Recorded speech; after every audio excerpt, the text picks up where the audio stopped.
You know, a lot of times clinicians don't really look at the value of research, and I can't blame them because a lot of research has just no meaning to what we do day in and day out when we're alone in a room with a client in distress.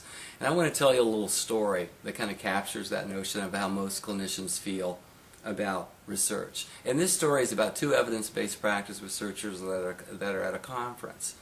And you know how conferences get, day in and day out, kind of listening to people talk, it gets rather tedious. So they decided to go on a hot air balloon ride. And they were having a great old time until a mysterious fog rolled in and they became hopelessly lost. And they drifted for hours and hours. And they were actually getting quite frightened until suddenly there was a clearing in the fog. And they looked down through the clearing and there was a man standing in a field. And joyously they yelled at him, "Where are we?" And the man looked up at them. He scratched his beard. He looked all the way around at a complete 360, and he got a really contorted look on his face. And he looked up at them and he said, "You are above my farm."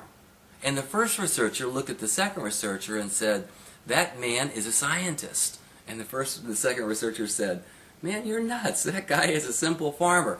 And the first researcher said, "No, I know he's a researcher for three reasons. One, what he told us was absolutely 100% correct. Two, he gathered all of the information from all of his empirical senses, and then he deliberated for a while before he delivered his conclusion. And the third reason that I know he's a researcher, that what he told us was absolutely useless to our predicament."